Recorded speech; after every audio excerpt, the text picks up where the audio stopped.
Good morning. Good morning, everyone, and welcome to Morning View Mackinac Uncensored. This is a great new program lineup to make it a little bit easier and a little more comfortable for your Friday morning. And welcome to all of you out there watching in. Grab a cup of coffee, a croissant, a Bloody Mary if you need one, and sit back and relax. We got a great lineup of 15 to 20-minute segments on some very, very hot topics this morning. So we're going to kick it off this morning with a really important discussion, and that's the governor's race that'll be coming up before we know it. And we have the best experts who can always give you the inside scoop. We have Kelly Rossman McKinney and John Truscott, and we can't wait to hear from them. So let's kick it over to Rick Pluta. Rick? Good morning. So we're inaugurating this, no pressure. But before we start, I want to do a temperature check of the room here on the island. How many people here are running or thinking about running for governor? There seem to be a few of you. Well, I have an announcement to make. There goes the firm. Join the line.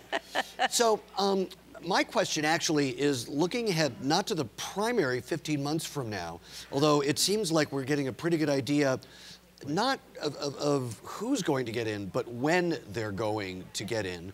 We do? But we do? I thought Brian Calley was going to announce this week. We don't have a sense of when they're going to announce. No, that's the question. Ah. That's the question. I jumped the ball there. But looking ahead actually to November, it seems like in the last several cycles, what we've seen is that instead of all politics being local, all politics has become federal, that they're really referendums on what's going on in Washington. Can state issues in this environment decide a race for who's going to run the state? And let's start with you, JT.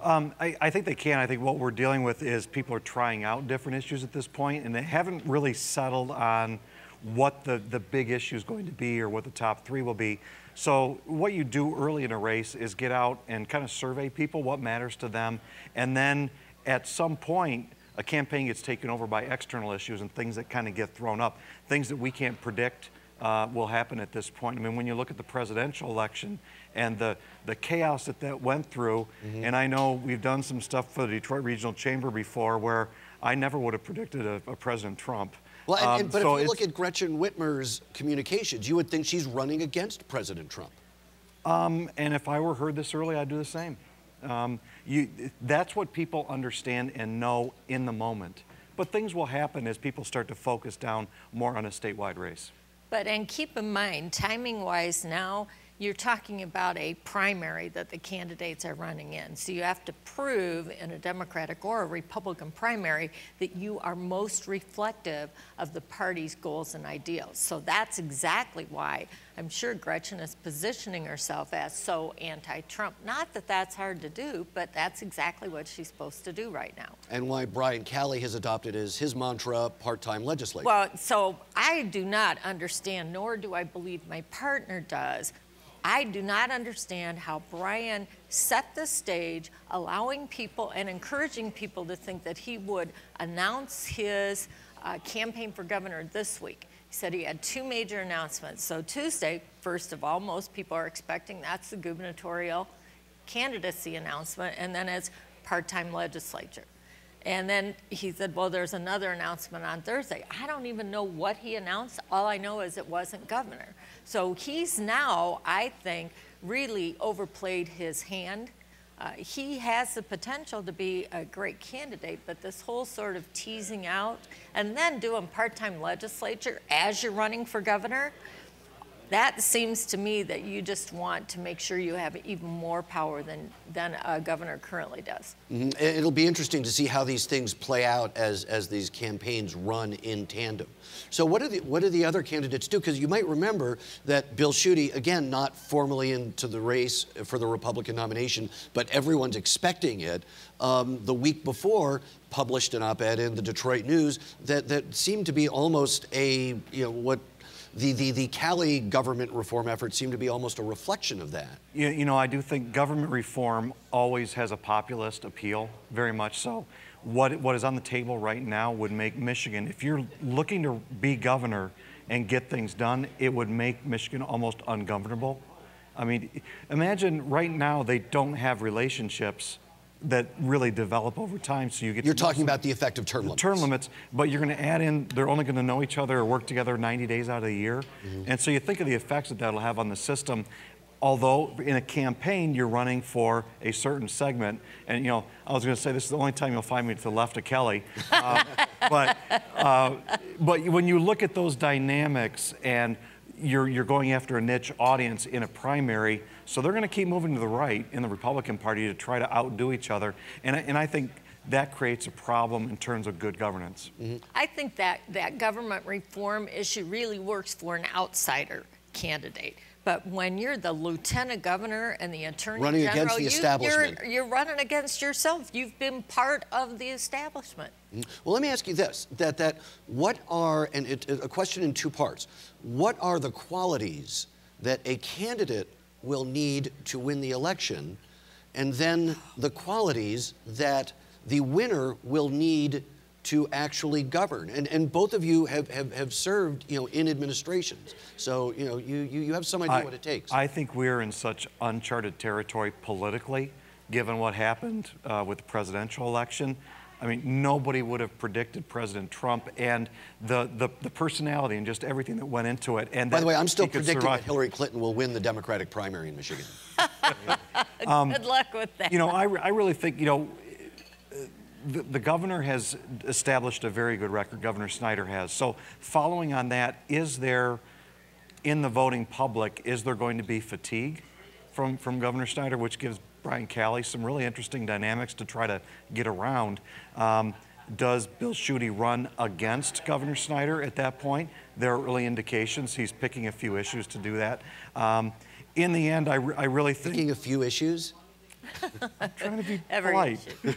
Everybody's tired, you know, getting ready to take off.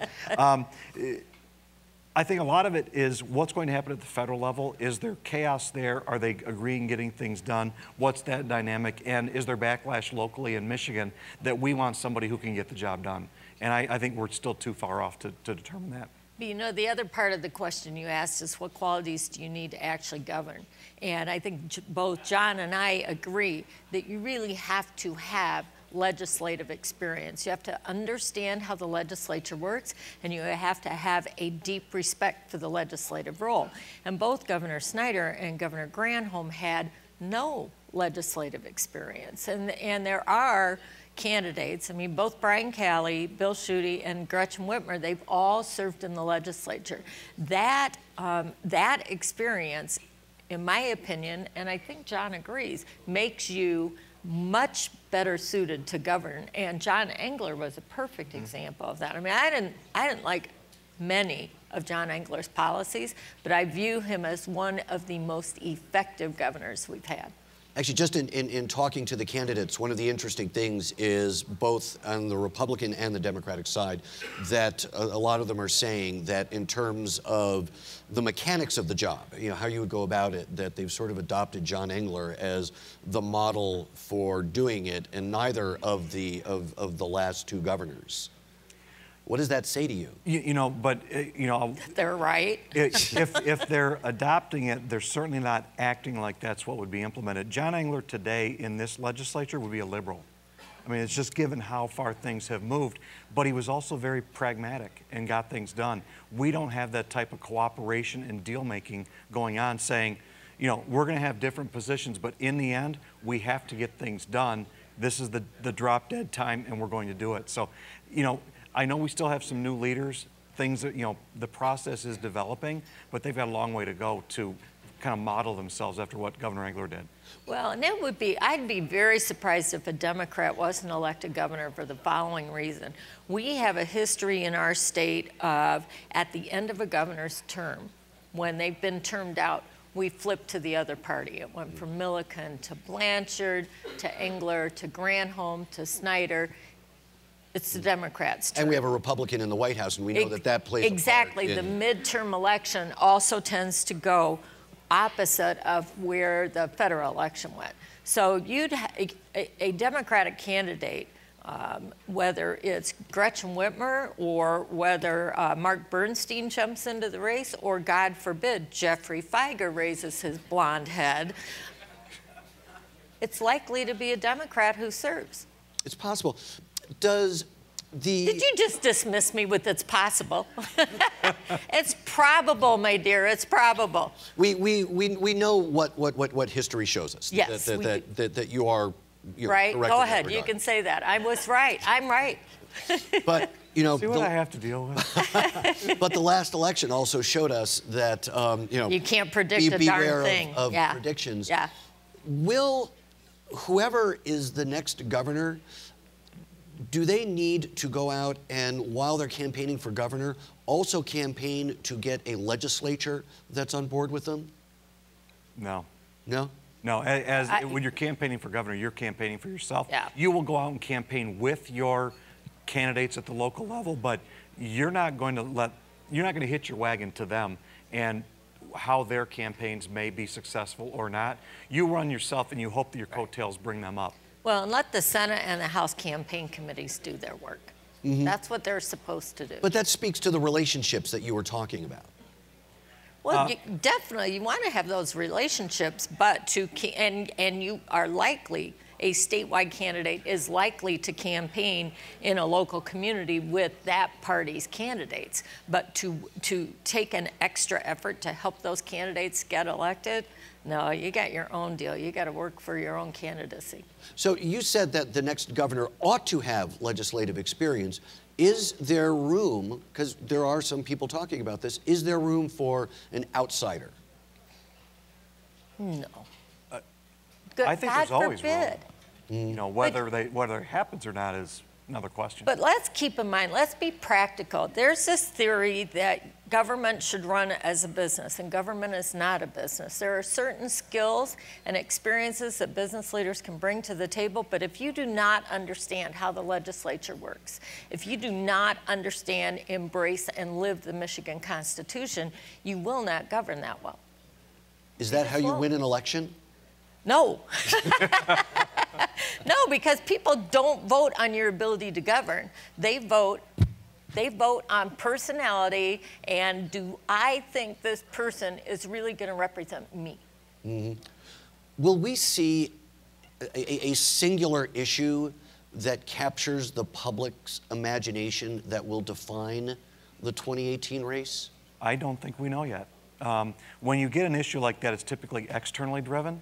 It's not something that a candidate can really set up. It doesn't quite work that way. They don't have the financing. They may not want to put their personality behind it, but it will be externally driven. Is there a Flint water crisis? Is there, you know, the Detroit Public Schools issue that we went through? Are there things like that that we're not aware of yet? And that's one thing about a candidate. You have to be nimble and be ready to adapt when those issues come up. So if the election were held, had been held even earlier this year or last year, Flint water would be the overarching issue. But what I've seen across the state is that there's Flint fatigue almost everywhere around the state, except in some circles. And people are just like, okay, get over it. Let's, move forward. Ditto with Detroit. Detroit's on the mend. Okay, we've taken care of Detroit. So you're not seeing that one problem emerge, which is not necessarily a bad thing. I mean, you're seeing in the governor's news conference with business leaders for Michigan yesterday, with Good Jobs for Michigan, you're seeing a real concerted effort to move forward and bring more jobs to Michigan. So you're less problem solving and being more proactive in terms of bringing more jobs to Michigan.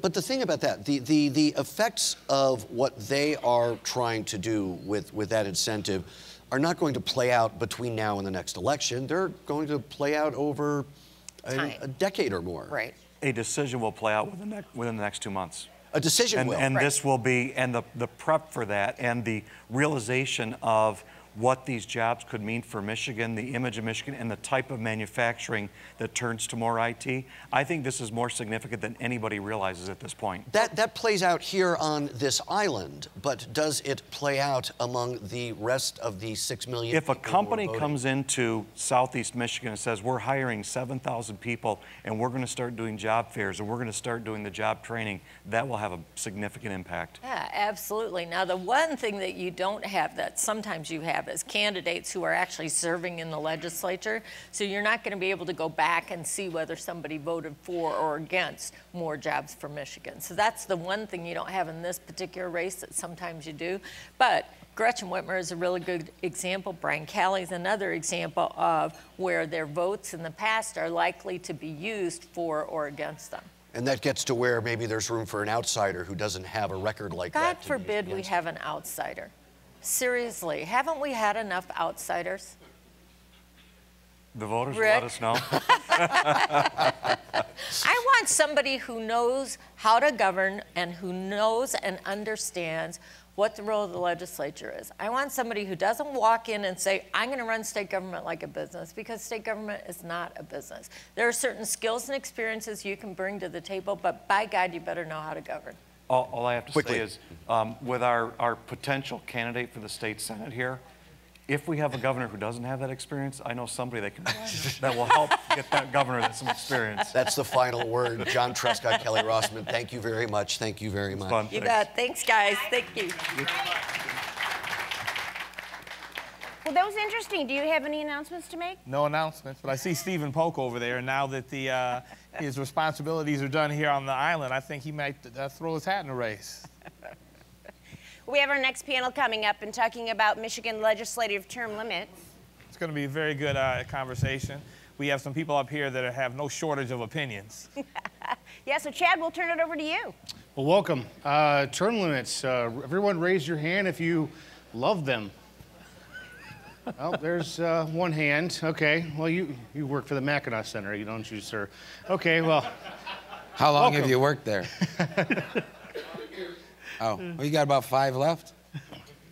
We got Joe Lehman and Randy Richardville here. I'm Chad Livengood from Cranes and Trade Business.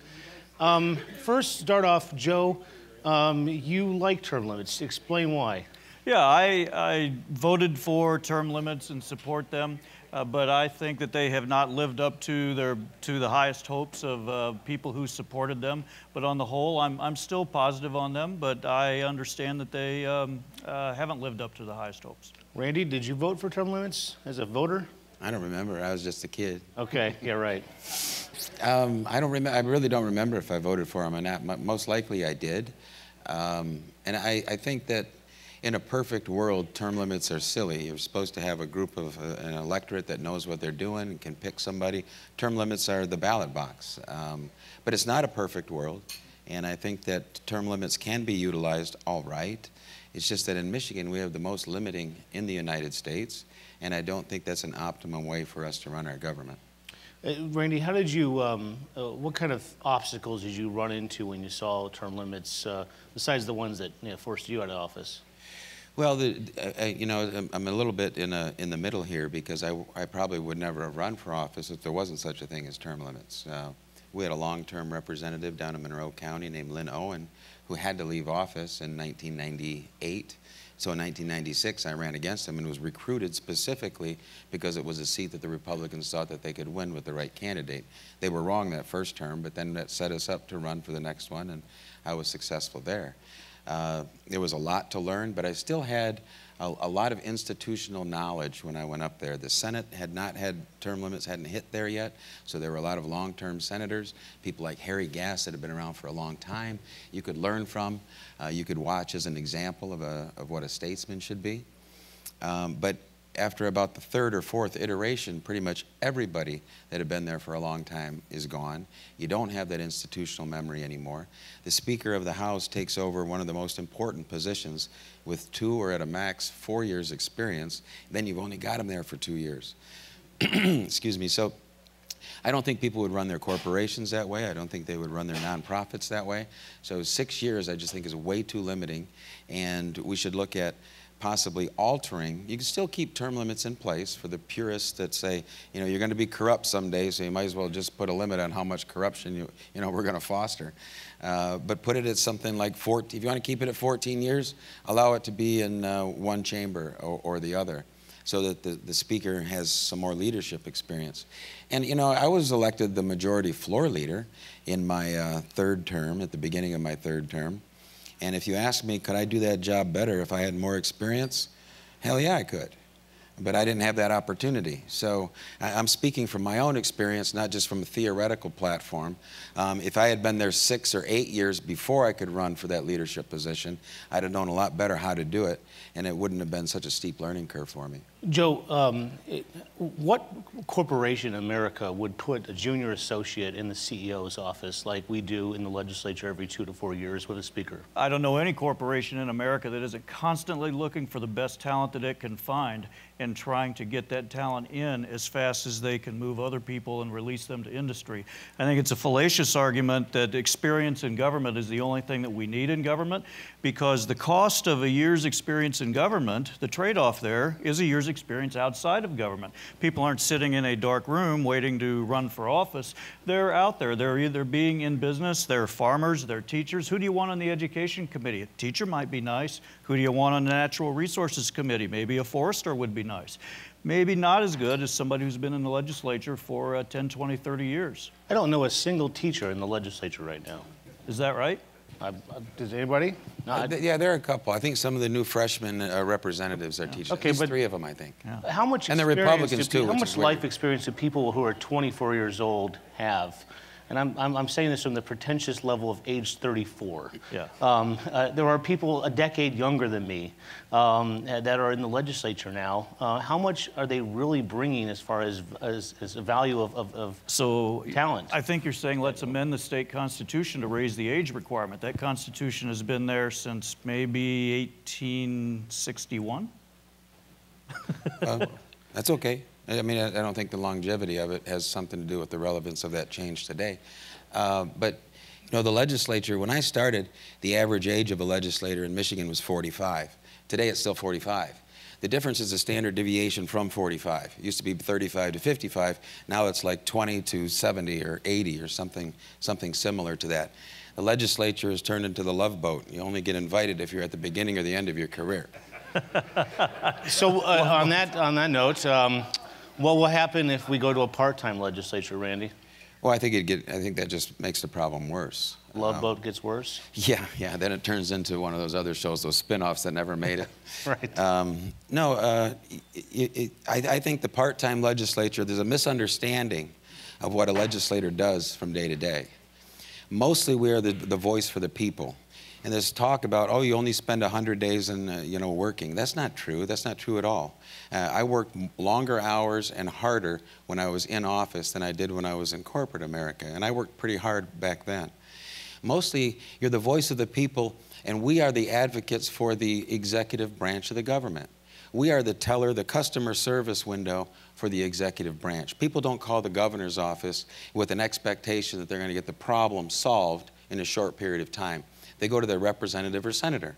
So if you take that person who's representing either 90 or 250,000 people and say, we want you to only take care of those people part of the time, I think you're doing a great disservice to the people that put you there.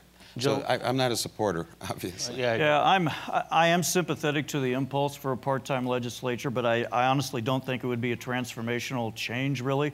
When you look at a map of the United States and you can say you color the term-limited states one color, the part-time legislature states one color, no real patterns emerge. I mean, Texas is not term-limited, but it is part-time. Texas has a lot that's going for it. California's term limits are almost as restrictive as ours, and it's in terrible shape. Illinois has no term limits. It's a little bit of a junior California in terrible shape. So part-time, I don't think that's quite the way to go. There are more transformational changes. What kind of ideas you got? There's been talk of lengthening term limits, and I'm not a proponent of that. But to engage in the debate, I say, there have been some who've said, well, let's give the voters kind of a trade. Give them a part-time if that's what they want, but lengthen term limits. And I say, if you're going to ever get voters to lengthen terms, you've got to increase trust in government. They still support term limits. Well, how are they going to trust government? Part-time legislature, I don't think, does it as well as a new idea, which is allow lawmakers to vote from their home district. And that would do 3 things overnight. Instead of requiring lawmakers to vote in the Capitol for every vote. Now every lawmaker would have to decide, do I want to spend more time in the Capitol or more time back in the district with the people? So the first thing is it changes the relationship between lawmakers and constituents. The second thing it does is it instantly changes every campaign. And part of the campaign competition is, hey, I'll spend more time in the legislature, or I'll spend more time in the home district than you. And the third thing that it does is it instantly changes the lobbying dynamic. Right now, the lawmakers go to where the lobbyists are, which is convenient for lobbyists. Well, this would change that to some extent. So I still favor term limits. Term limits have given us some of our greatest, term-limited legislatures have given us some of our greatest changes. Randy's signature accomplishment of right to work was with a term-limited legislature. That was great. Term-limited legislature right now is trying to grapple with the pension problem that was a legacy problem left from a non-term limited legislature. So this sounds like a good deal for lobbyists. They'd have to hire a lot more of them, fan out across the state. Randy, are you looking for a job? No. Okay. No. What do you think of this idea? Well, the lobby, it's an interesting idea. I want to say something, though, about this comparison to the other states thing. You compare part-time or term-limited legislature to Montana or North Dakota or something like that. I think it's a disservice to the people of Michigan. We're about the 10th biggest state, and we've got incredible regulation. We've got the Great Lakes. We are the automotive technology capital of the world, and we have things, we have workers, we are leaders because we have full-time legislature versus what's the state tree in North Dakota, like the telephone pole or something? I mean, you don't strive to be North Dakota? What do they have to regulate? I don't have anybody from North Dakota here, right? Oil and gas. Oil and gas. I don't know. But the idea of being able to vote from home, I like it as long as you give leadership the opportunity to say we have an important vote. Not that all votes aren't important, but we have a vote where I need you in the Capitol at these times. I like the idea of being able to vote away from home. But there are complications and dynamics that change. I can't intimidate somebody that's 300 miles away from me. Well, I guess that might be pretty good on some issues. Not to me. You just brought up right to work, you know, so that was not an easy one. And I don't think that would have been done if we had people all around the state. Well, you got intimidated from someone from the other side of the state, didn't you? No, nobody scares me, Okay, Chad. well, I thought you got your arm twisted remotely. No, no, that was that article. What was that magazine that writes stupid stuff? No offense, it's not yours. That's what I was asking I knew about. that before you said that. But what about in our society? We're becoming disconnected from each other. The idea that that we just start voting remotely and eye-chatting discussion, caucus meetings or something. I mean, that sounds like it would just perpetuate the lack of interpersonal relationships. But this would, the thing about the way we think of the idea is nobody would be required to vote from the district. Just like right now, nobody's really required to keep office hours, but if they're smart, they'll keep office hours. And so we might find that the most effective lawmakers are the ones who spend time in the Capitol working with their colleagues. We might find something different. We might find that the more effective lawmakers who are spending more of the time being closer to their constituents have the freshest ideas and can be more persuasive with them. That could be. I don't want anybody to underestimate how important relationships are in this business. And term limits has already made it very difficult to build long-term, strong relationships. The trust that you talk about starts at the Capitol. We need to be able to know each other and trust each other. And imagine saying that a family dinner where everybody sits around and talks about their day is the same as if everybody had an iPhone and were back in their bedroom having a family dinner. It's not going to be the same thing. I think we need to be together more so than less. And again, the administration is here. Those people work in offices next to each other. They talk. They're strong. The lobbyists, they get together. Would you require lawmakers to spend more time in Lansing than they do now, or do you think it's about the right amount of time that they spend? I think it's pretty close to the right amount. And again, so we're getting about the optimum results right now. No, I didn't say that. Okay. Given the people that we have and the limiting nature of term limits, we probably are getting the best result that we can. But I think we need to extend that. Like I think I was clear about that. Either restructure or extend them. Keep term limits, that's okay with me, but just make it at a point where you can have that experience that I think is necessary to make the best decisions.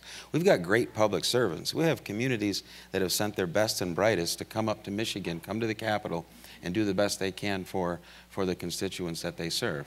And we do a disservice to those people by cutting them down and saying they're not important, let's take their benefits away.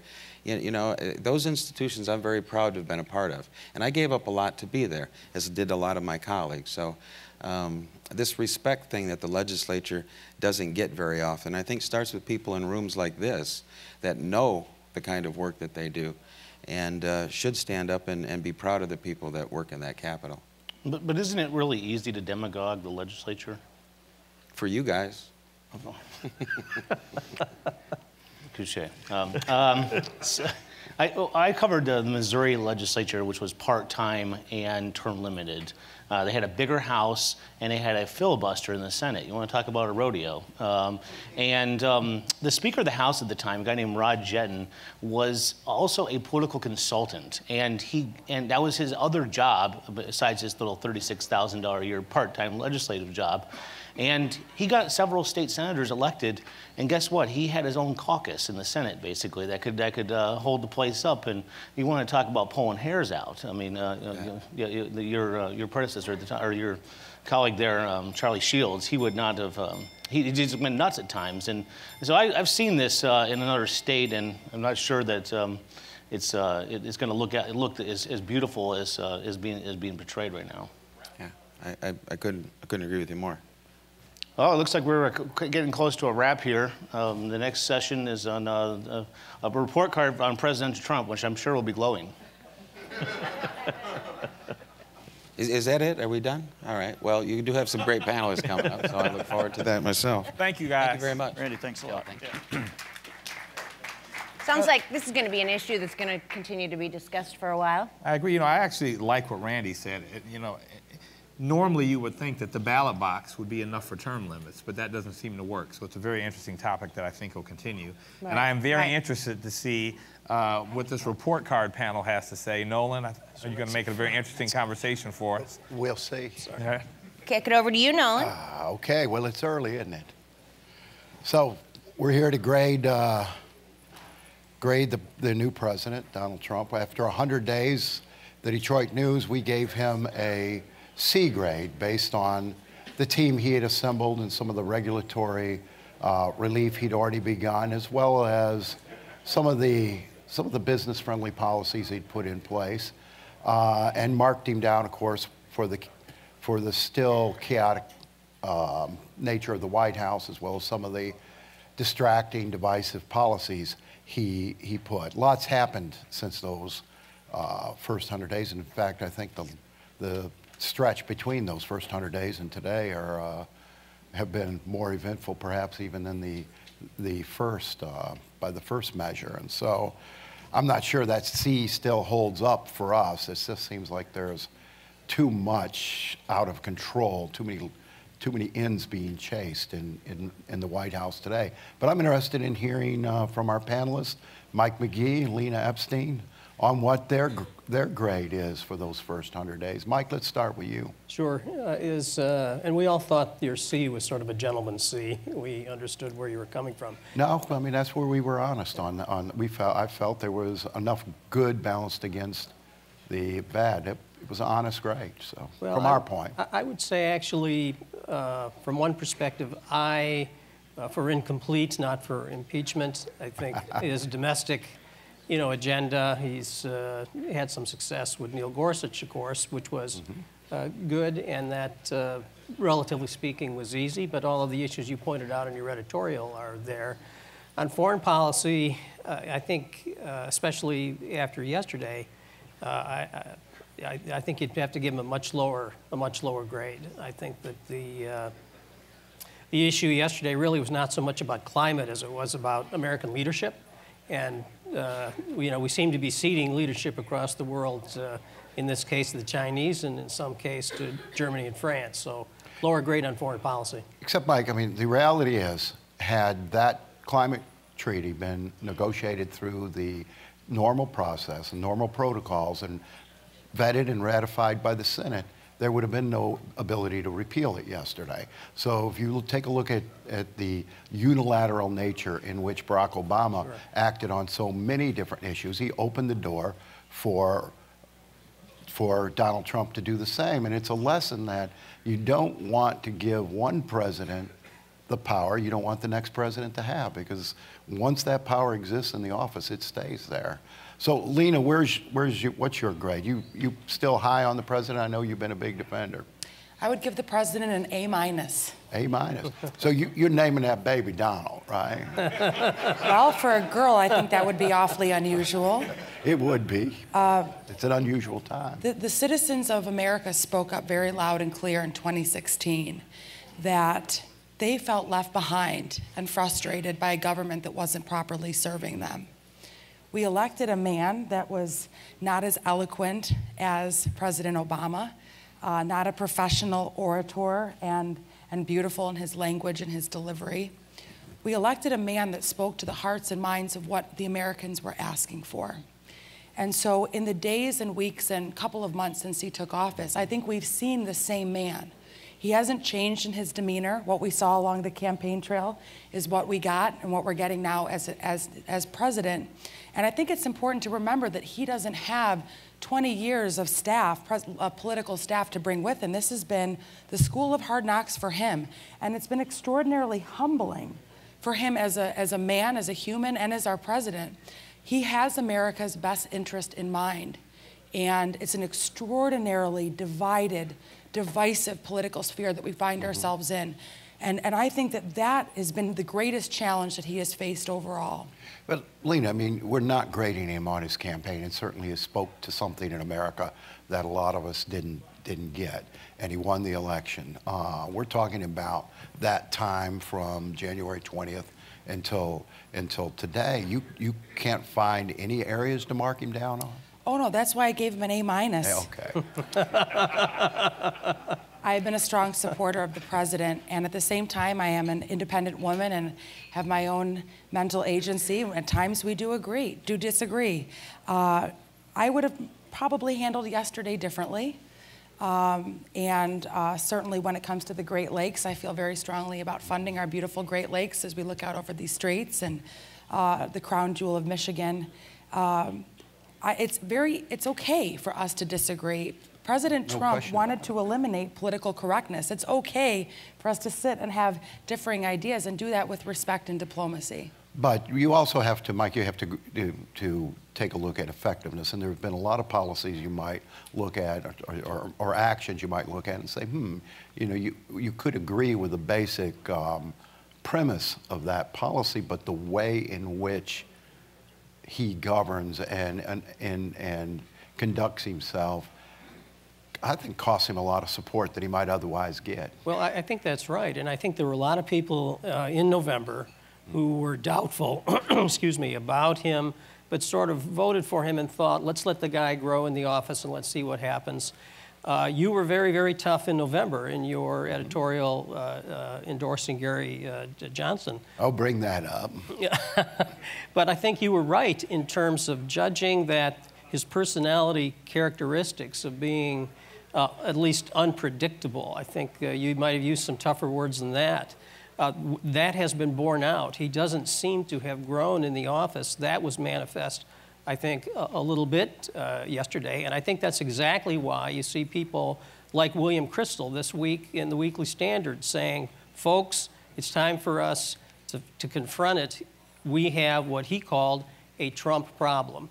And he called upon people on both sides at conferences like this where we're talking about civility and we're talking in a civil way, calling upon all of us as Americans to confront that truth and to figure out where do we go from here, how do we live up to our responsibilities as citizens. Well, I don't necessarily disagree with what he did yesterday in terms of that climate accord. Again, I thought a pact like that should have been debated in the Senate. And I also thought that yesterday he should have made the statistical case against the Accord. Obama's EPA vetted it and said probably won't make a significant impact on climate change, but it was an important optical thing to do. Well, that's an expensive optical thing. But instead, I mean, it was this, again, this very divisive, bombastic announcement that he didn't sell. And, you know, at sometimes, you know, personally, I'm not convinced we don't have a madman in the White House, Lena. When we take a step back and we look at the environment in which we live, the media environment, the media spectacle that Donald Trump created, but the media also helped to contribute to, it's very difficult as individuals for us to discern exactly what is going on in the White House as citizens. And this is a president that is extraordinarily hardworking. And I do read the White House press briefings on a daily basis, and a lot of the good work that he's doing isn't covered by the national media. For example, Yom Ha'atzmaut is the Israeli Independence Day, and the administration recognized it for the first time in modern history under several administrations. And the media had no interest in covering that. There are so many examples of the president doubling down on commitments made to the manufacturing sector, to the agricultural communities, to the rural areas of this country, to our cities. It scares me very deeply in my heart and soul that there are some people that hate Donald Trump more than they love America. And how are we going to reconcile that and move the country forward in a good direction for all of our best interests? Hey, you know, and I agree with some of that. I'll tell you, this whole resistance movement, I think, is damaging to the country.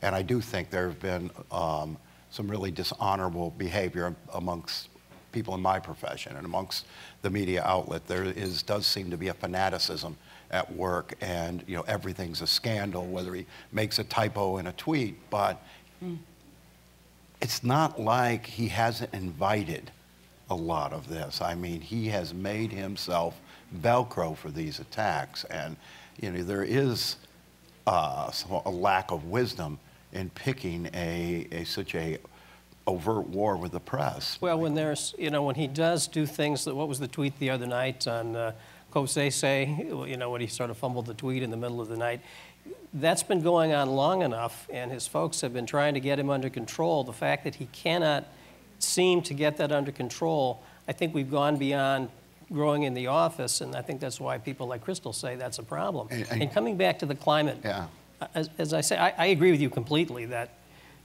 whether America hits the standards or not is really going to be determined by what our utilities do and what industry does.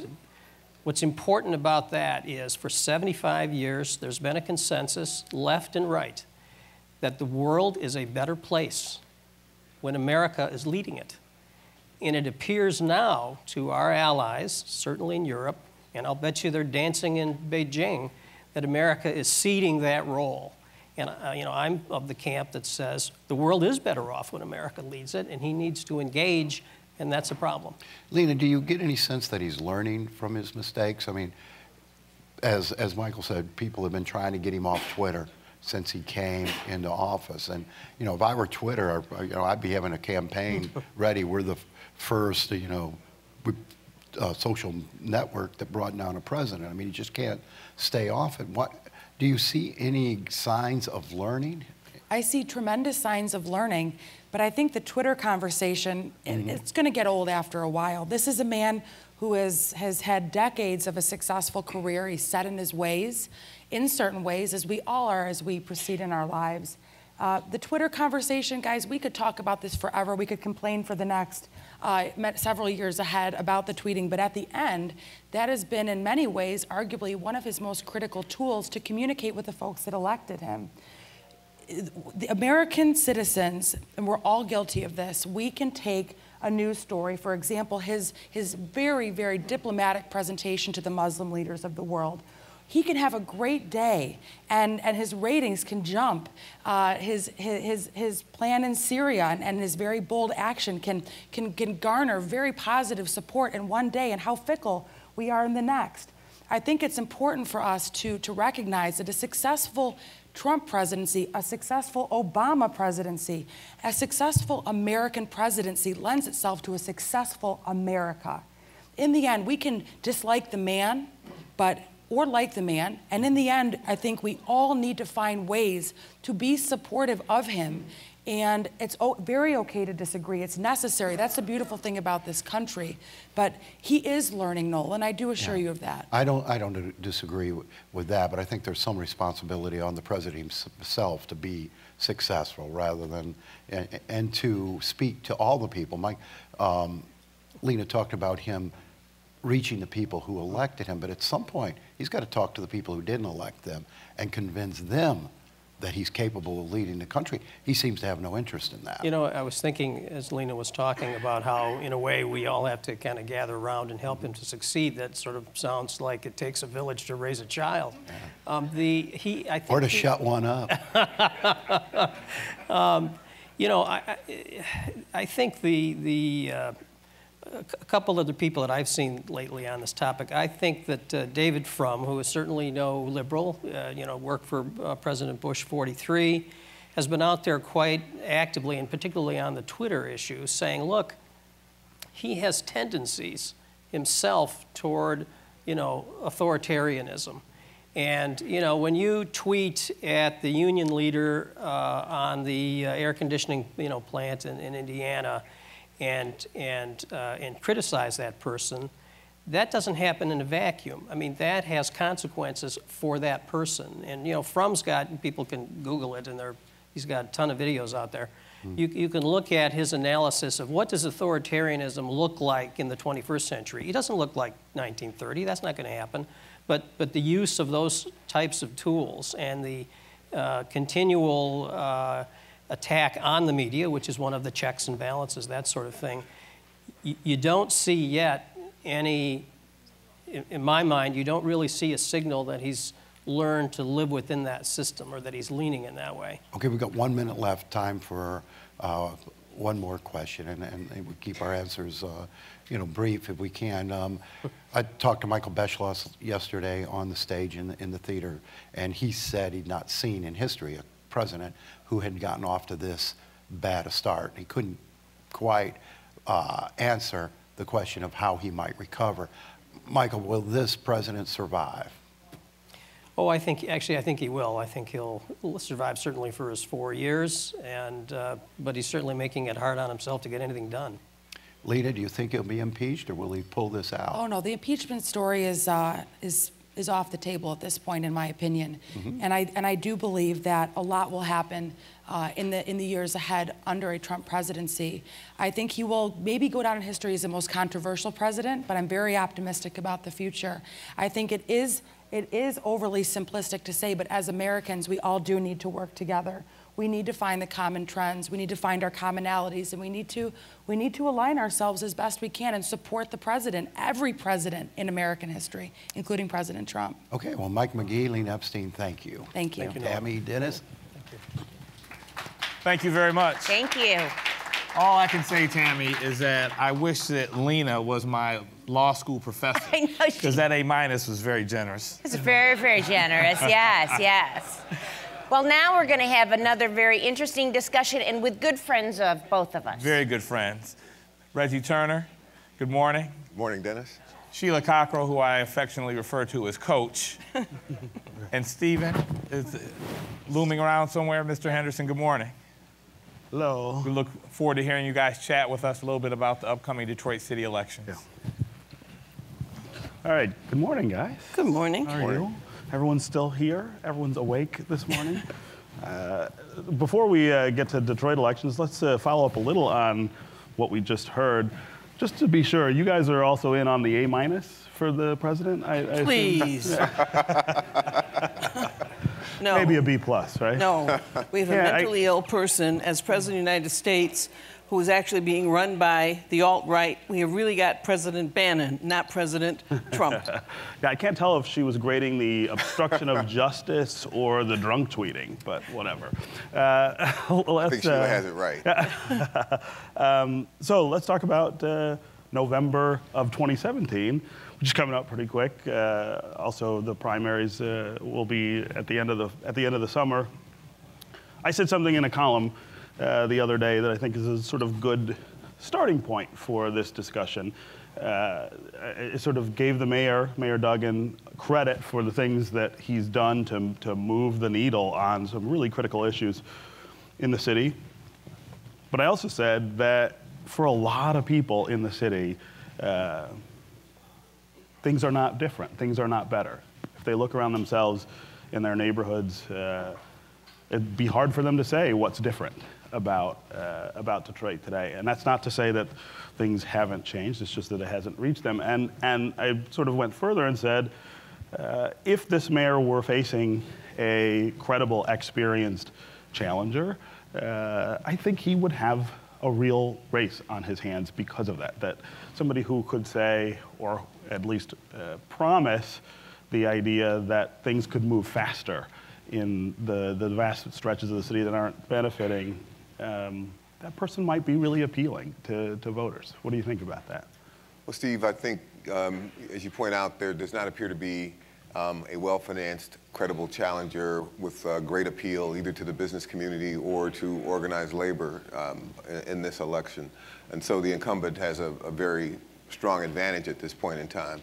But I think you could turn it around and say that the fact that there isn't such a candidate facing the mayor is in part because there's not a view that something needs to change. There is not a view among any of the major constituencies that for example, this mayor isn't meeting goals on important issues like economic development or organizing city government or concern for the people. And so there's not a push for someone strong to come in and challenge him in this race. Yeah. Well, yeah, my sense, I share Reggie's perspective, but I think there really is. People want things to move faster than they appear to be, and people want the narrative to be more in line with the kind of message you give as opposed to this, you know, everything's great in Detroit, Detroit's launched, cool, let's, you know, we don't need to focus on this anymore kind of thinking. I do think that one of the things I've heard from people is there is a real willingness to give the incumbent mayor time. Even though he said, I want to get things done fast, it didn't take 5 minutes to get into the situation. It took 60 years of disinvestment. It took a bankruptcy. So I think there's a sense that let's change some of the conversation so that we're really constantly reflecting that we're not done yet, but let's keep going. I thought the mayor's presentation yesterday was the singular most significant presentation about the city and where it's at and where it's been that I've heard in, I don't know, 25 years. Well, we'll talk about what it was in that speech that you think sort of distinguished it.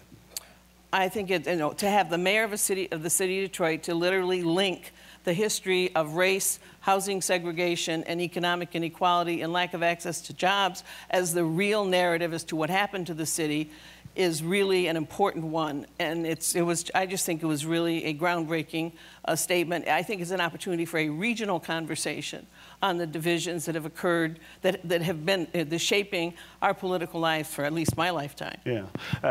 And I think the speech was really a dynamic way for the mayor to indicate that he understands the history of the city of Detroit. He understands Detroiters, and that he is a mayor for all Detroiters and understands the reason that we need to continue to make progress in breaking down barriers in this city because there are legacies from the history of discrimination in this city that still need to be overcome. Yeah, yeah. Well, I mean, speaking of legacies, this is an important anniversary in the city, the 50th anniversary of the '67 rebellion. Talk about how that anniversary and the issues that still sort of linger from it might frame the electoral mood this year in Detroit. Is it going to play much of a role?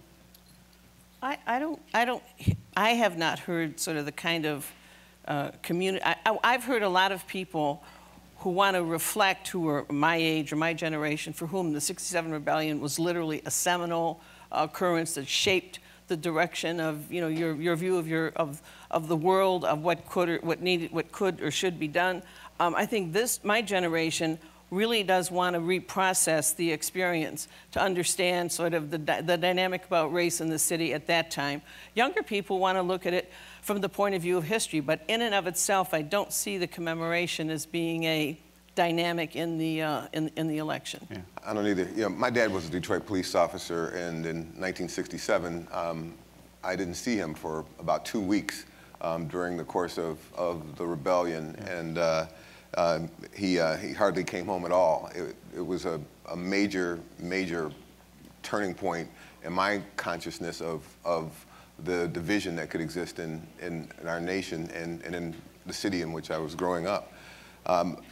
Fortunately, the Detroit Police Department is a much different department than it was in those days, and I think although the 1967 events should be remembered, I don't think that there's a view that something like that could happen again, or that the police department is an occupying army in the way that it was viewed in 1967. Yeah. And that progress, the credit for that progress goes to a series of mayors, from Coleman Young to Dennis Archer, and moving forward, mayors who've tried to ensure that the police department is geared toward building relationships in the community rather than building division. Yeah. I want to give some time to talk about the challenger, the main challenger, I think, to Mayor Duggan, State Senator Coleman Young II. What does he have to do to really push in this race? I mean, you don't want to discount somebody. I mean, we talked about the advantage that we think the mayor has. Is there an opportunity for him to break through and really push Mayor Duggan in the race? Well, I think the first thing, if you running for any office, but certainly running for mayor and mayor of Detroit, it has to be a contest about ideas, about a vision. And the first thing you got to do is show up in order to have that debate. Sure. I know a consortium of people are creating videos that are going to be available to the public to hear from candidates across all city elections directly. He was given that opportunity. He didn't take it. To my knowledge, he hasn't been up here. If there's any place where, if you're a serious candidate, you want to be in play and be contending with your vision, it's at this policy conference. Yeah. And he's not here. He's not here. Yeah, the business community has always had significant impact on mayoral elections in the city of Detroit. You could argue that there was a time when labor had just as much impact, but that was in the days when the city had 16 automobile factories inside the city limits of the city of Detroit working on 3 shifts, right. And there was a very strong labor force in the city. Today, the business community is key to the election of Detroit mayors, and a candidate who fails to reach out to the business community by showing up at a conference like this, in my view, is missing the boat. Yeah. Let's talk about city council. You know a little bit about that. I do. We're now going to face the first re-election campaign for the district representatives of council, the first time we've had districts in almost 100 years. Do you see any threat to any of the incumbents? Are we going to see some real tight races? I think there's one race it's going to be where the interest is going to lie. It's going to be in the 5th District with incumbent Mary Sheffield and Jewel Ware, Commissioner Jewel Ware from the Wayne County Commission. I think that's the race that's going to take up a lot of the oxygen. I think in the other races there are some credible candidates, particularly in the at-large race. But I think the incumbents are going to be in pretty good shape. Yeah. I agree. The only other named candidate running against an incumbent is Virgil Smith in the race against George Cushingberry. Sure. But Virgil has obviously had some issues that may make it difficult for him to catch on. Do you think that the narrative about how well progress is reaching the neighborhoods could play a bigger role in the council races, especially the district council races, than it even does in the mayoral race, because they're closer to the people who may not be seeing progress? Reggie? I think you have a point, but there has been a fair amount of progress in recent years in the city of Detroit. I mean, I think if you look at downtown and midtown, there is clearly a new buzz, a new sense of investment in downtown and midtown. And I now have to look where I'm going when I walk down the street in downtown Detroit because you actually bump into people, right? I mean, the sidewalks are crowded, storefronts are opening up. I think that there's a palpable sense that the city is moving forward. Yeah, but if you're in the 3rd district, right, northeast, it doesn't look the same, and the people who live there don't experience all that stuff the same, do they?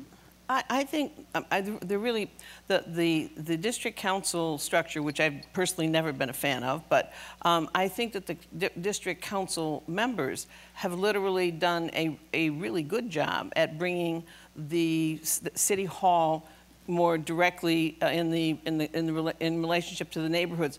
Because actually, I mean, there is so much going on in so many of these neighborhoods. Because the other thing I think we need to remember is that there's a lot of foundation investment in the neighborhoods that is literally, as people experience it, whether it's in Brightmoor or near the in the area around the Redford Theater. I mean, there's momentum that is not just confined to downtown and midtown, and there is community engagement. I think the Planning Development Department for getting grassroots input on the direction, the rebuilding of communities.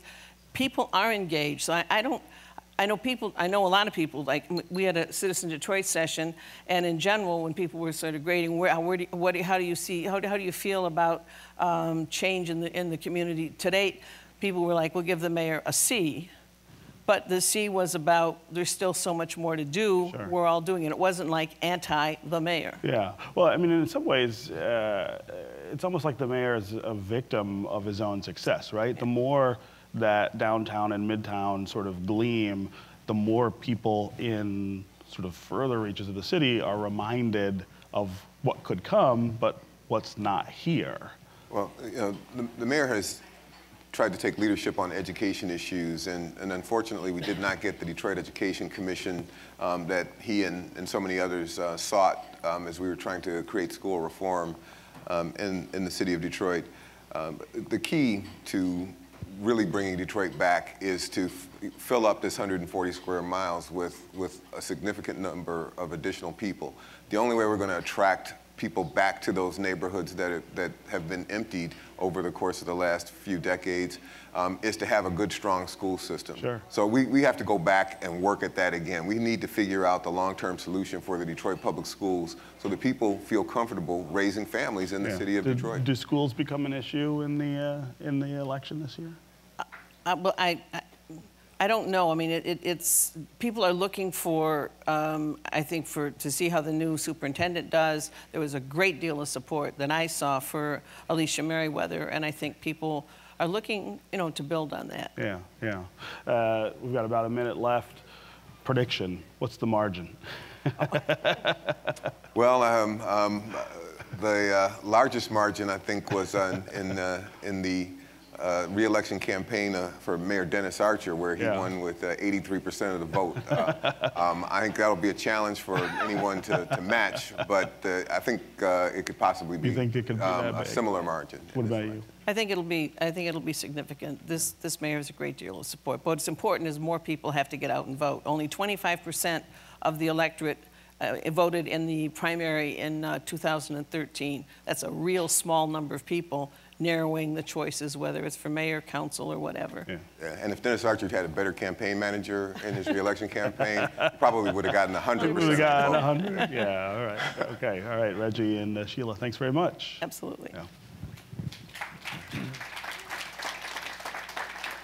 Thank you very much. Very interesting conversation. And, as we look to future elections, one of the things I think that even we as a chamber should get involved in is establishing a pipeline of young talent interested in politics, because the way that politics are going, and at this moment being tremendously uncivilized, right. I think it's very important to have a qualified pipeline of interested candidates, people interested in politics. We saw this year with the young emerging leaders who are joining us, they're interested in policies there.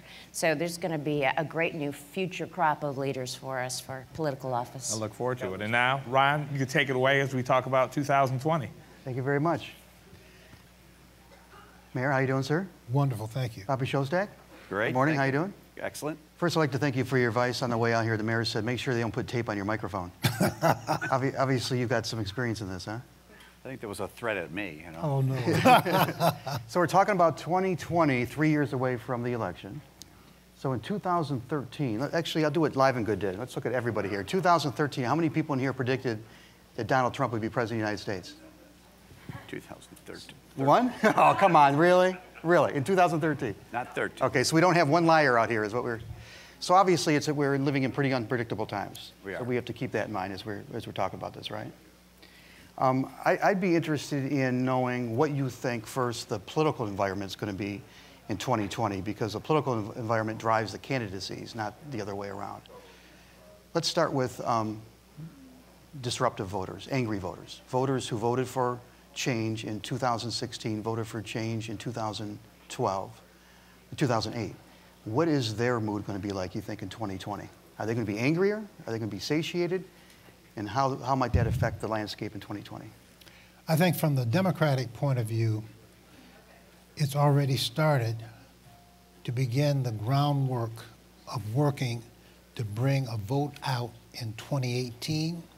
And, well, in fact, this year, 2017, in the race for mayor, 2018 for the race for United States Senate and the governor's race and others, and then for 2020. So specifically, how do they appeal to those voters who were so desperate for change they voted for a junior senator in 2008 and for Donald Trump in 2012? Well, we've been doing a lot of listening, which is what, there was a lot of concern that people were being taken for granted and voters stayed home.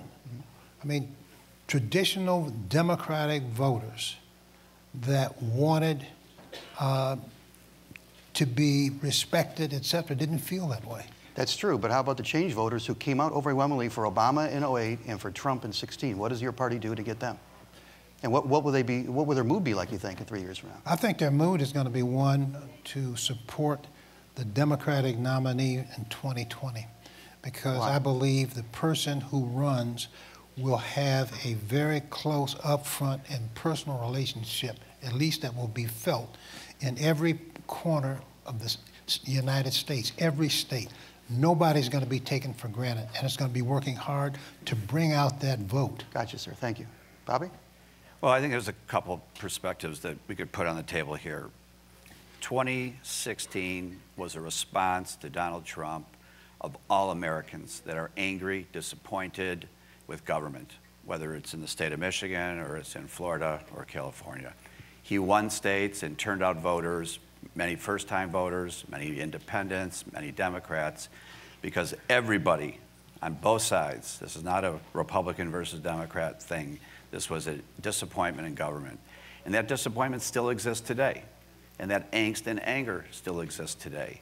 And the discourse that's going on today, obviously, is of great concern. Do you think the public discourse will be better in 2020 than I now, or worse? pray, I hope it is. I mean, this cannot continue. I mean, anybody involved in politics that has any influence whatsoever, past or present, leading into the future, needs to speak out and say, we need to behave. We can get along. We're one country. We have the same beliefs on most topics, 80, 90% of things. And there's no reason to have the amount of angst and anger at each other that you're hearing coming out of the halls of Congress that works its way across the country. And it's enough is enough, and I think the country is saying that. And if we don't stop it, there'll be another, angry election. And an angry election is not what's good for America. You want an American election that's a model for the world of unity coming together. I mean, what's going on today post the election is if it's still going on. So would we be more or less united, do you think, in 3 years?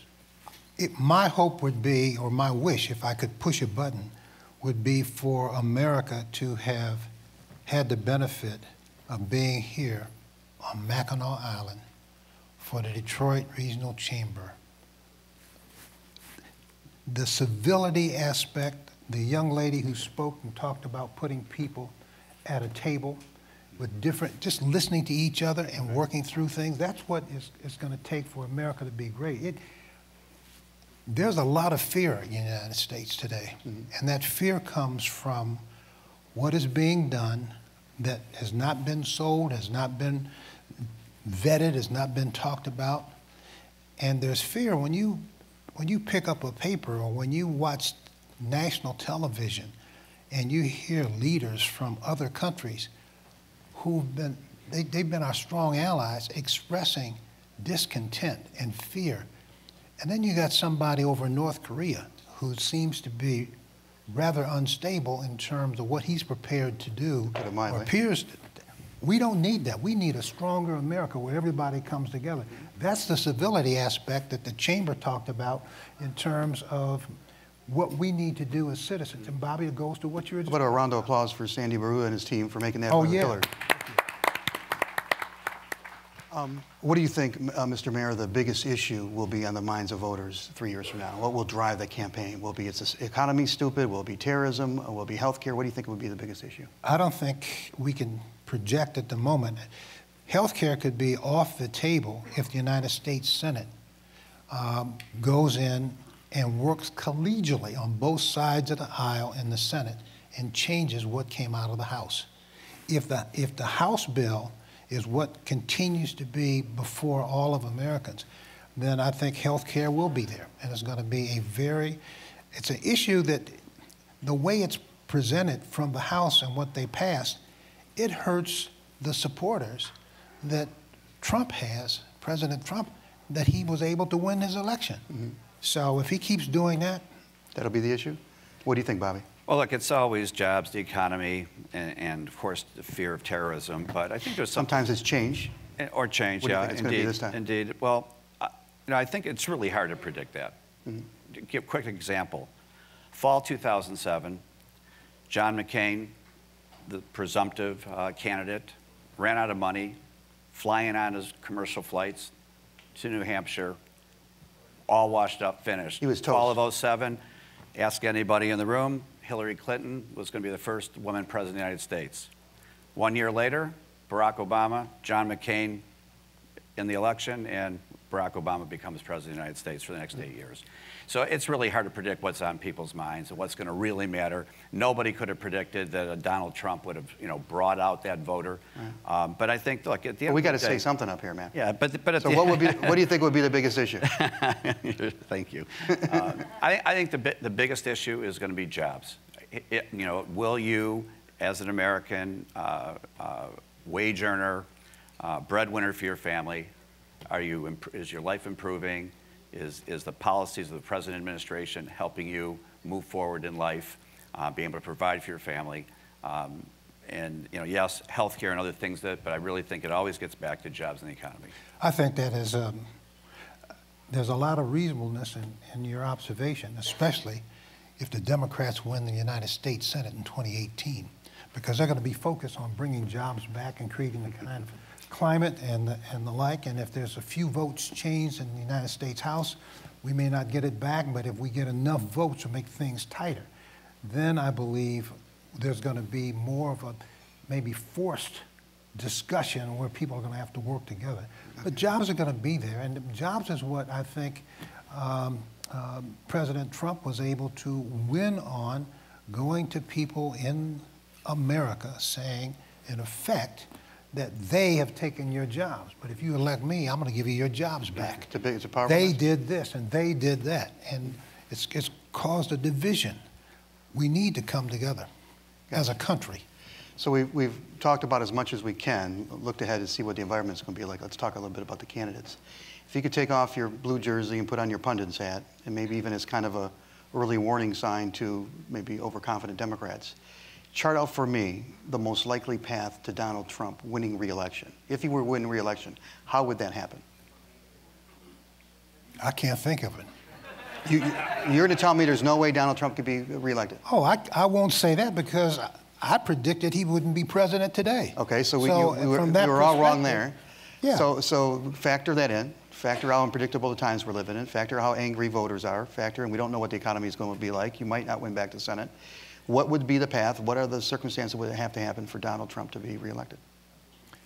I can't see it. I really can't, Ron. And the reason is, under the current circumstances that we find ourselves, when you've got someone who is tweeting, when you've got someone who says whatever it is on their mind without checking with folks who've been in politics, who understand what goes on in the House and the Senate, who understands the United States Constitution, who understands the responsibility of the president and his cabinet officers, you can't run a country like the United States of America like you're running a business. So I don't know what's going to happen. All due respect, that person running that way became president. That's Why true, could he but not be reelected? you're asking me, well, because people will see what he has done that will have hurt the country as opposed to helping the country, and the people who expected to be uplifted and they're not, that's going to make it very difficult for him to Those be angry reelected. voters in Macomb County are going to be angrier?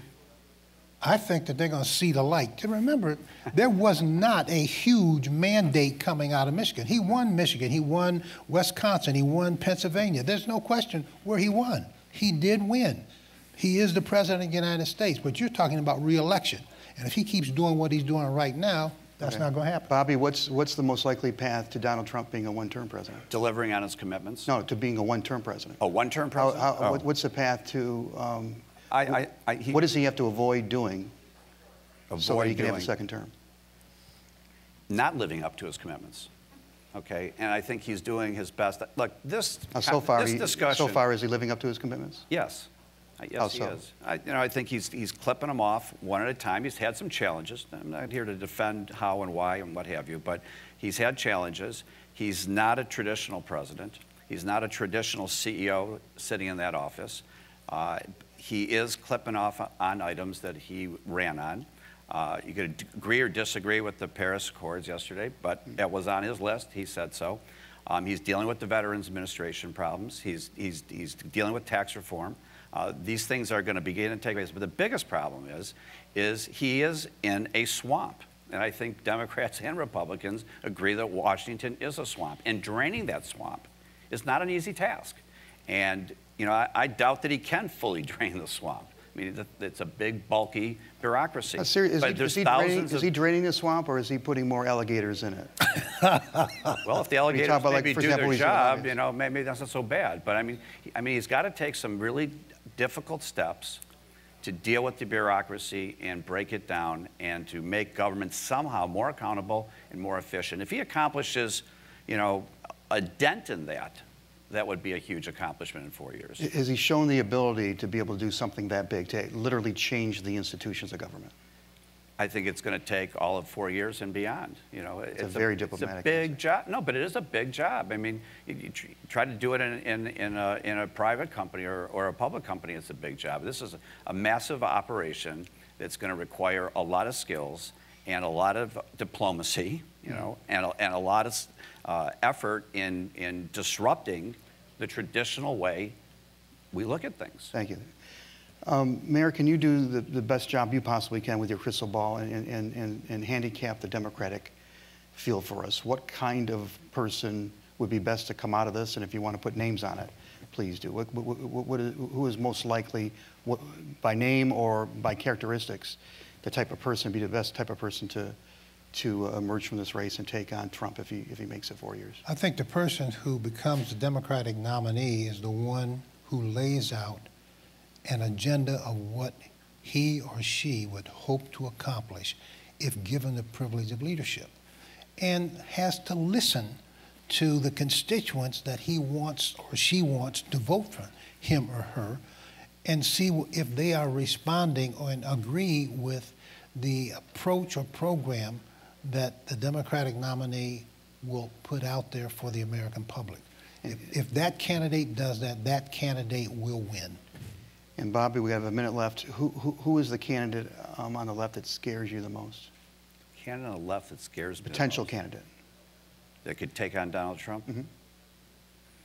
I don't really have a name. I think that we just got to do our job and not worry about the candidate on the left. Trump's got to do his job, which I know he's trying to do. Congress has got to do their job, and Republicans will continue to be in office in 2018. And quick answers, both of you, if you could, on a scale of 1 to 10, 10 being it's definitely going to happen, 1 being there's very little chance.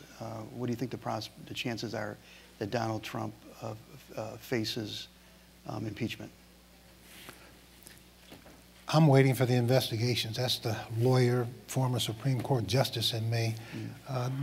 People are going to speculate. You're always going to hear both sides of it. But I want the facts. I want to see what comes out.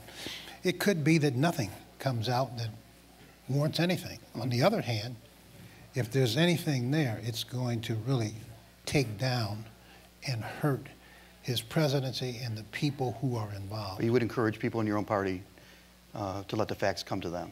Don't get ahead of the facts here. Well, it's not the people in my party that I'm referring to, the Democrats. I'm talking about the media. The media is all over the place in terms of what the speculation happens to be. I want to see what the facts are.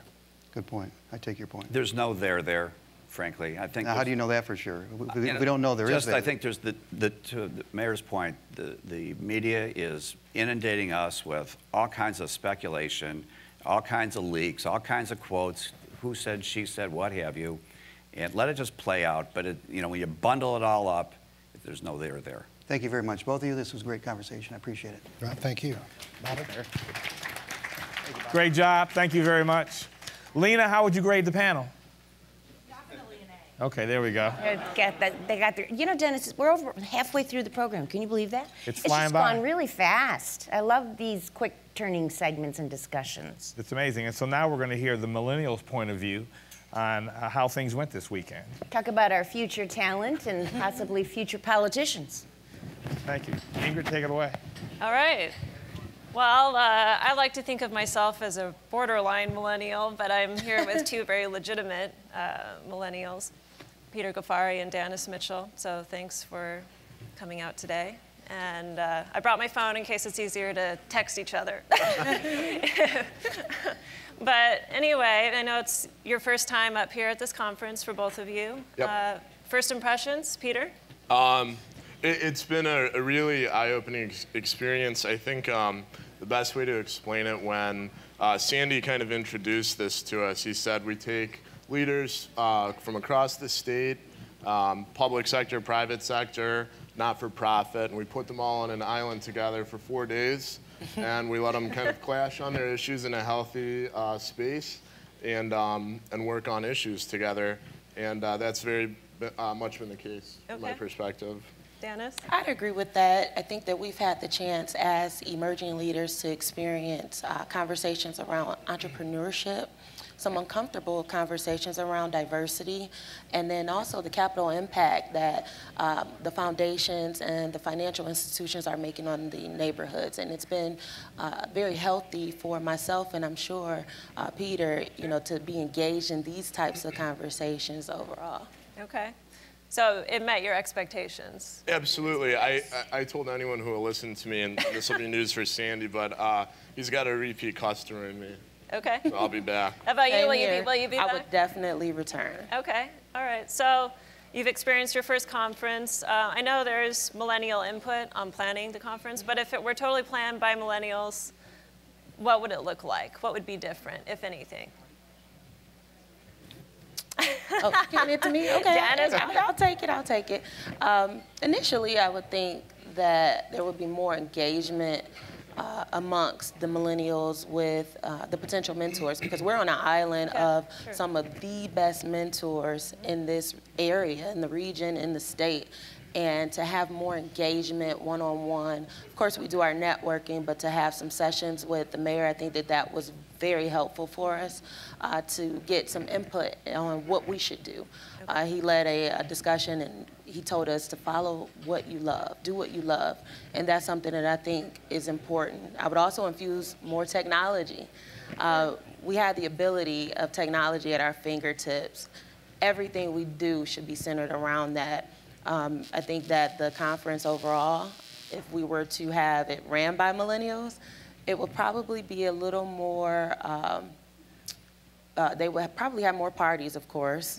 More parties. I saw you both at the parties party last night. The parties would be centered around key issues that directly affect us as millennials and becoming future leaders. So it would be purpose in those networkings and those parties. Okay. Dennis, I don't know if we can handle more parties.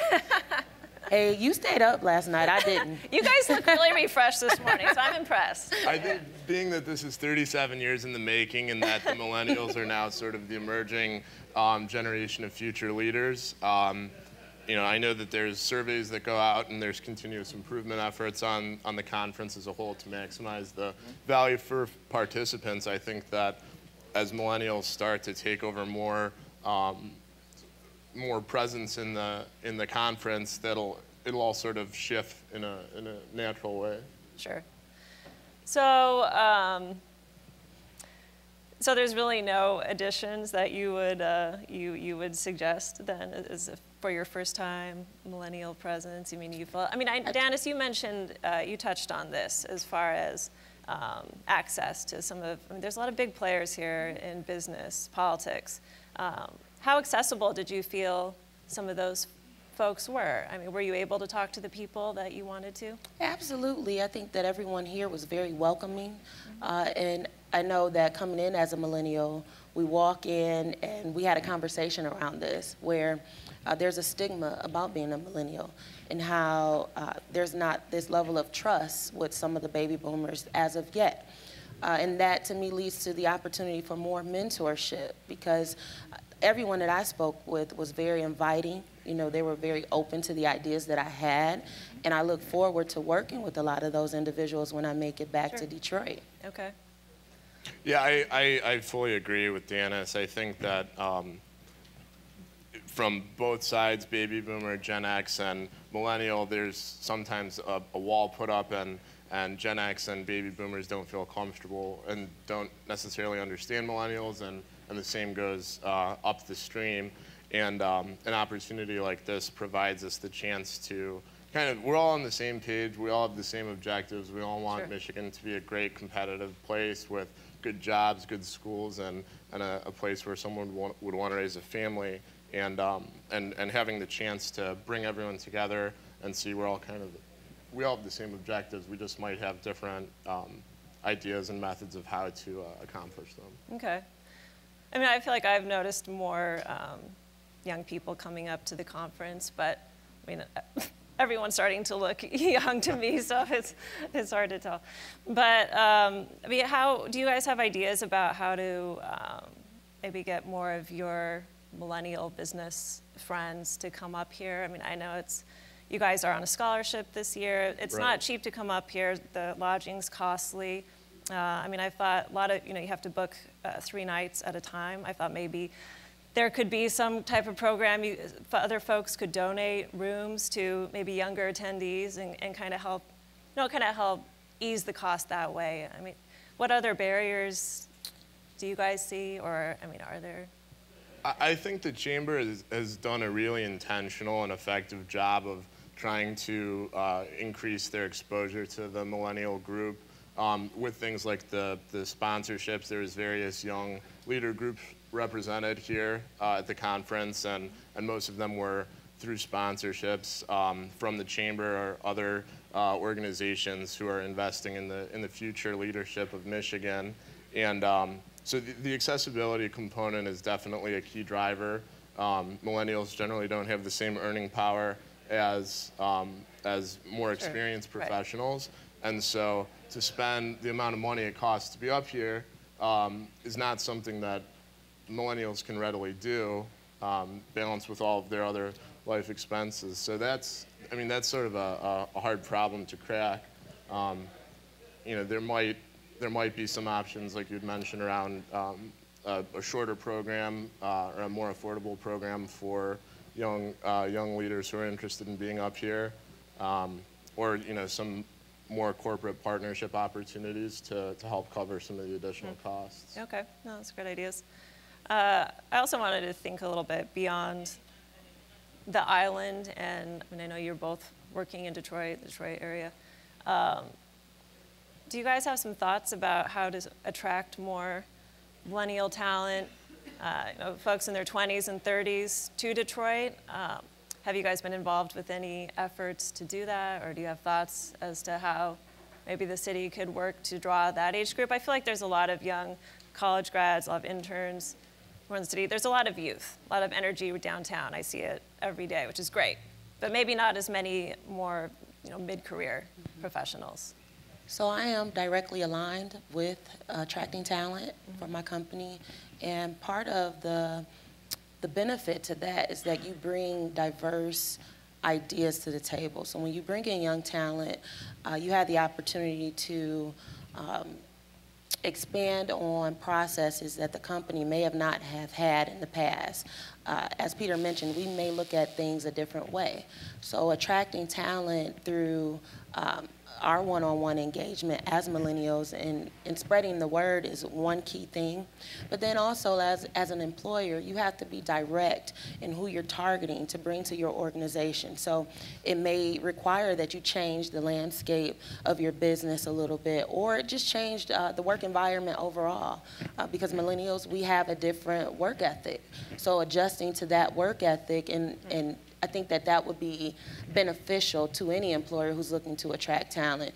Detroit is on the rise, as we know. I think it's important to spread the word outside of Detroit, outside of Michigan. When you go to other cities in other states, they still don't understand how much progress we've made in the city. So when we as millennials can go out and spread that word, I think it has a greater impact in 2017. I know you said you're part of attracting talent to your company. Are you finding there's more interest right now in coming to Detroit and opportunities here? Absolutely. Nationwide, attracting talent is something that I'm focused on, but specifically in Detroit, like I said, it's the cool, hip place to be right now, but what happens when it's not that cool, hip place anymore? How do you retain that talent? So I spend a lot of time focusing on not only attracting by making sure that everyone is educated on some of the great things that are happening in the city, but then by also expanding and creating a career path for those individuals, because it's one thing to come to Detroit, you'll have many transplants that come, but what do they do when they get here, and how does the landscape look to a millennial maybe 10, 15, 20 years from now? Painting that picture is important. Peter, what do you say? Yeah, I agree. I mean, Mayor Duggan said more than once the DTE reports show that this year there have been more utility turn-ons than ever before, and we're net positive. So we would expect to see a population increase within the city this year. I think that the biggest challenge is retaining those people once they move on to the next stage of their life, whether they have family or kids. The city is not a desirable place to raise and educate your children right now because the state of the schools is so poor relative to some of the really good public school districts in the surrounding communities. That's something actually I wanted to ask you guys. I write a lot about education, so it's of interest to me what young folks like yourself are thinking along those lines. Yeah, it's a fun, hip place to live, to be downtown. And I know there's more and more young couples who are looking to still stay in the city and find a school, and hopefully things turn around. But have you guys thought about, I don't know if you live in the city or not, but I mean, is that in your long-term plan? I've lived in the city for about 2 years, and I've had neighbors with young kids who have left for the reason that they don't want their kids to go to Detroit Public Schools. There's no good alternatives in the city, and that's a shame because there have been some really good people who are committed to the city and love being there, but also they weigh the balance and their interest is in raising a family, and it's just not going to happen in the city right now. Okay. So I'm born and raised in Detroit. I still live in Detroit. I tell people I am Detroit because I'm one of those people who have never left. Okay. And I see that it's important to have the school system because I was able to go through the school system at a time of which it was starting to transition in the schools that I graduated from, one of which is Renaissance and the other is Randolph Career and Tech Center.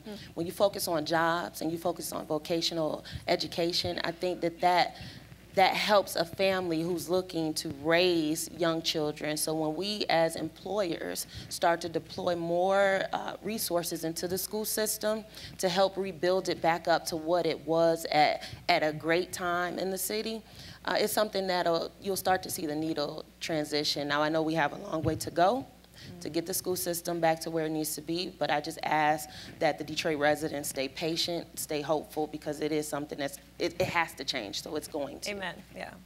Totally agree. And the only thing I would add to that is, and Sheila Cockrell said it earlier, and I've heard it many times before, none of these issues happened overnight, and so to expect overnight results is unrealistic. Sure, right. But it does seem like there is a lot of positive momentum right now. So. Like I said, you see the corporate partners really rallying behind Randolph Career and Tech Center now because we see the need in that community, the Winship community. And the ability to take that school and make it focused on the skilled trades is something that's tremendous. It's something that's been done before. And when you have a public and private partnership, you can really have a greater impact in the community. Okay. So I think we're getting close to our time, but any final takeaways from your few days up here that you'll take back with you, Peter? Well, we're getting homework, I understand. Yes. And I think I have an idea of what it is, and not necessarily the assignment itself, but there is some continuity expected. You know, the regional chamber makes an investment by bringing future leaders, emerging leaders to this conference, and so it's really on us to carry the word back in our respective industries and regions to make sure that other young people who weren't up here know about what we're trying to accomplish and hopefully can get involved in future years. I agree with that. I think that the burden is on our group now to take the word back and explain to some of our colleagues, some of our friends, and say, hey, the Mackinac Policy Conference is somewhere that you need to be. It's somewhere where you can make a difference and that your voice will be heard. Okay. These guys are great. Anyone want to adopt a millennial here? They're good. So, hey, thanks, Janice. Thank you. Yeah. Well, this next segment is the one that I've been most excited about. I'm excited because I never made it actually downtown this year, so I want to hear what was going on down there. We get stuck here in the hotel running the conference, and then we have to wait until afterwards to hear everything. But I think there's probably many who are now saying, oh, was Marcy Brogan anywhere near me the other night? A couple people running out of the room right now. Over to you, Tim. Thank you very much. Well, this is a first, isn't it? He has a face. Thanks for tuning in with us, Marcy and Matt. I liken this to our taxi cab confessions. what happened and what do you feel comfortable sharing with us? What was the buzz around town this week? Well, Tim Feifei. Oh, good heavens. Let's see. I think the biggest buzz was probably about marijuana, the marijuana ballot. The literal buzz. The literal buzz, yes. I didn't smell any. You didn't? I work around downtown a lot, and it wafts through downtown quite openly. But that wasn't I the agree smell with I was Marcy. A smelling. lot of people are anticipating a lot of really bad puns between now and Election Day next year. Yes. And now, you know, Mackinac people talk about an issue like this in very strategic terms. What types of voters will a ballot initiative bring up? And I think when they leave the island, they talk about things like that a little bit differently. Yes. But that was one of the things we heard about. And I think, you know, in terms of off the agenda, we heard a lot about politics more than we would with this group assembled in any other way. You know, when you go to the DAC and you see people having lunch who attend this conference, they're not talking about politics all the time. But here at this conference, it's sort of the lowest common denominator. And so it's the only time a lot of these people are going to talk about the governor's race until they're up here next year. And that's kind of unique to Mackinac. And talking about legislation and ballot initiatives, Tuesday was made for quite a raucous start with Lieutenant Governor Calley and his band of pranksters marching up the hill, chanting and carrying on. And causing a horse stampede. Yes, it was fantastic. A little piece of Nat sound in one of our stories was the stable master asking them all to hush it down. The horses are getting a little upset, but they carried on. Apparently the way to get young talent employed in Michigan now is to give them little blue pieces of paper and let them hand them out like you're in Vegas on the Strip all over Mackinac. It was quite surreal. He looked like the Pied Piper of Hamelin walking up the hill with all the blue shirts behind him, chanting, "Clean it up." Let's talk about the things that maybe weren't discussed here that perhaps should have been. Well, we've discussed term limits, but I think the legislature should also consider marriage limits, don't you think? Explain. Well, if you can, you can limit your term, couldn't we start doing limits. Is this a proposal? No, darling. It's not. No, it's just, the other things should be limited. There were lots of besides proposals going around Yeah. downtown over the last couple of weeks. You mentioned Covfefe. Yes. And that was being talked about quite a lot, bandied around was. Wednesday evening. Yeah. And it stretched into last night in the tent. There were all sorts of words being made up last night down there at the Bourbon evening. A very good evening, but I understand that's off the record, so Yes, we can't yes. actually... I'm seeing Sandy glaring at me over there. That was definitely off the record. One thing that's really missing from the conference now that those of us who've been coming for a long time got used to, which was big sports at night. It was time to turn on the TVs in this room in the parlor. playoffs. And put on Pistons playoffs and Red Wings playoffs, and we don't have that anymore. So Arn Tellem was here. I think a lot of people were telling him, I wish you weren't here. I wish the Pistons were in the finals like they were during this conference once upon a time. And a lot of us have memories of watching Red Wings playoff games here, and that's not happening this year, and it's kind of a void. The Tigers, by the way, always play poorly during this conference, even in championship years, which is something I think we should all just expect from now on. Absolutely. Going back to one thing that someone brought up to me on several occasions was the lack of probably plays into the marijuana legislation, late night snacking along Main Street. It's 1 o'clock in the morning, you're trying to get to bed, and it's like, I want a Bucharest wrap, I want a sandwich, I want a shawarma. Maybe we need to talk to them and get a little pop-up shawarma tent here next year. It's definitely under the category of first world problems. But I did hear a lot of people say, from downtown saying that, why do all the kitchens at the restaurant close at 10? Don't they know there's 1,600 people on this island who want something to eat late at night?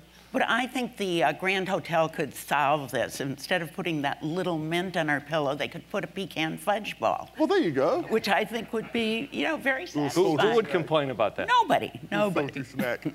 What about the fact that going to the Detroit mayoral race, Coleman Young not being here? This was one of the things that wasn't really being discussed downtown, the race, and it's only five months away. Should this have been higher up on the talking list for us? Well, I think maybe we need more candidates in the mayoral race. I think it might be interesting. Perhaps the Kirtland Warbler or Guccifer should join in. Was him not being here, Matt, playing to his base? But are they going to say, well, he doesn't need to be up there? Yeah, I don't understand what the political strategy or rationalization may or may not be. But you're right, until this morning, there had not been much talk about the fact that there's a mayoral election in the city of Detroit, the largest city in the state, coming up in just a few months. And I think that what Mayor Duggan presented earlier in the week was very well received and very well presented, but not told in the context of a re-election campaign. And maybe that works in his favor, but there was a lack of buzz on the topic. I didn't hear anybody saying, what do you think is going to happen in November? And maybe that's reminiscent of the presidential campaign last year, which also didn't get a lot of buzz here on Mackinac, except on Friday morning. Mm-hmm. Do you think the fact that some people might be taking the attitude of, well, it's a foregone conclusion? Mm-hmm. I think that's possibly. As a dame for Duggan, I think that's probably pretty true. And that's proved problematic recently, the foregone conclusions. Oh, yes, it has. I don't think it'll, I don't think there'll be an echo. We'll see, we'll see. So what are our talking points? What do we need to get done? What do we want to see next year? What are people going to be talking about next year downtown after hours, do you suppose? A lot of politics next year. I mean, this was a warm-up for everybody. If you plan on coming to the conference next year, get in tune with elections. And I think if you're talking about downtown after hours at the conference, you're going to see a lot of campaign workers, a lot of entourages happening late night, because that's what next year is going to be all about. Between midterm congressional elections, what's going on in the state legislature, the governor, everything ahead, that will be the Mackinac mode for 2018. Marcy? I agree. I think there will be a lot of debates. I think there'll be a lot of excitement. I think there'll be a lot of parties, which we could look forward to. Absolutely. Yes. A few more confessions. Fundraisers, which our wallets could look forward to. Excellent. And so finally, for next year, we've got, I think, one project to, Mogo Bikes. Let's talk about them for a second. Love those. When they came out, I was speaking to Lisa up here. We need to get a couple of racks up here. Who would have thought that Detroit would have bike sharing before Mackinac Island? Right. Yeah. The bicycling lobby are yelling at me saying, no, we're not going to have Mogo bikes up here. Absolutely not. I said that they'll be free. Absolutely not. But the problem, of course, with that would be that the racks up here would be empty and all the bikes would be down the hill. So we have to get a horse and trailer to bring them back up so we can just whiz down the hill. Well, it's been fantastic having you guys up here with me. I've enjoyed this very much. Thank you. Thank you. I know we're doing the to-do list next. Oh, yeah. Chris is going to have that, isn't she? Yeah. So, the to-do list. So we'll have to put the pop-up Bucharest on the agenda. Pop-up Bucharest bikes. We talk about buzz on the island. One of the great things I get to do here is I MC a session every year called Mackinac 101, where we teach new attendees how to get the most out of the conference. And we talk about how approachable everybody is and how friendly and open everybody is here at the conference, which is one of the great attributes. So I think for a to-do list coming up for next year for everybody who attended, we talked a lot about restoring civility in politics.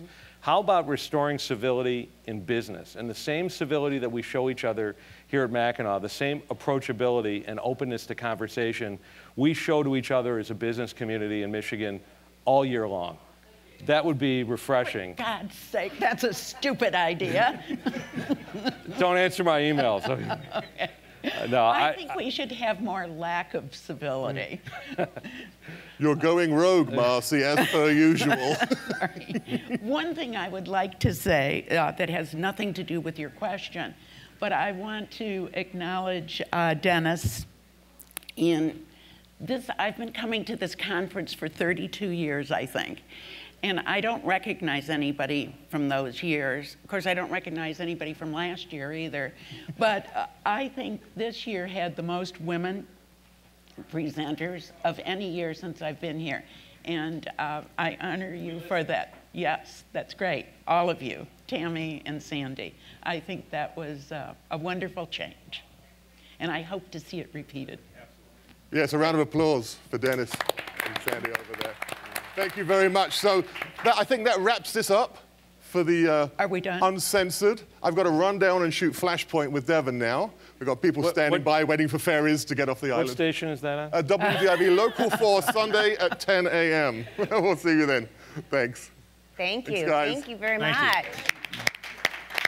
Marcy, you were very kind. I was very kind. You were very kind. Yeah. Well, Morning View, Mackinac Uncensored. I really enjoyed this, Dennis. How about you? I thought this was a great start. I guess we got to now take a look at, do we continue this going on into the future? And I think based on all the conversations and the reaction to some of the responses, I think we have something to build on. What do you think? I look forward to it. Yeah. This was great. I think a lot of people stuck around to hear what people had to say. Yeah. Yeah. Bravo. So this is the 2017 Mackinac Policy Conference. We're here on Mackinac Island at the beautiful Grand Hotel.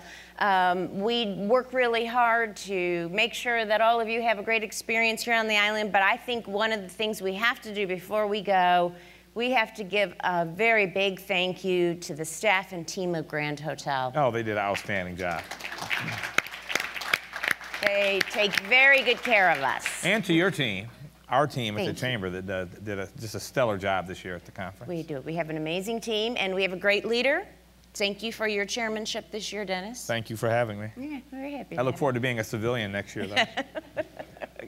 All right, so we're going to wrap it up here. Again, Morning View, Mackinac Uncensored. We're going to look forward to feedback about this morning and how we build upon it. I think we're going to toss over to Christy now. Yeah.